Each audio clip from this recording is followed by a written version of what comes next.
In this guide, I'm going to show you how to cancel and refund GTA 6 Ultimate Edition purchase on PS5 tutorial. This is the easiest method to go ahead and get yourself that refund. Before we get into this guide, make sure to like the video and subscribe to the channel with all notifications on. It really does help with the channel and it lets us know that you want more content like this.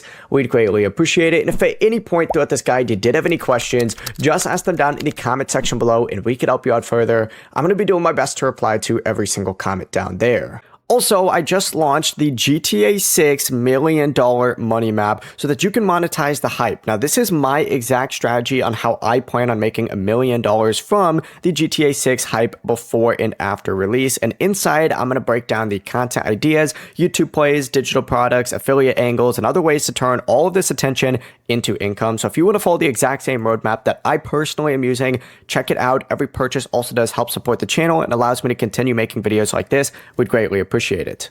The first thing you're going to want to do is actually get off your PlayStation and go ahead and get on to another device, whether this is a computer like I'm on right now, whether this is a phone, it doesn't really matter, a laptop, but you need to sign into your account on PlayStation.com. And once you do that, select your profile picture and select order history, and then find GTA 6 from within here. I'm going to use EA Sports College Football 27 as an example, right? But go ahead and select this and hit request refund. It's going to take you to a page that looks like this. You could choose any of these options and hit submit. And since the game isn't technically out yet, this will go through 100% of the time. If the game is out and you have any hours on, it may not work, but most of the times PlayStation is pretty good about doing their refunds. Before you leave this guide, make sure to like the video and subscribe to the channel with all notifications on. It really does help the channel and it lets us know that you want more content like this. We'd greatly appreciate it. And if at any point throughout this guide you did have any questions, once again, ask them down in the comment section below and we could help you out further. I'm going to be doing my best to reply to every single comment down there.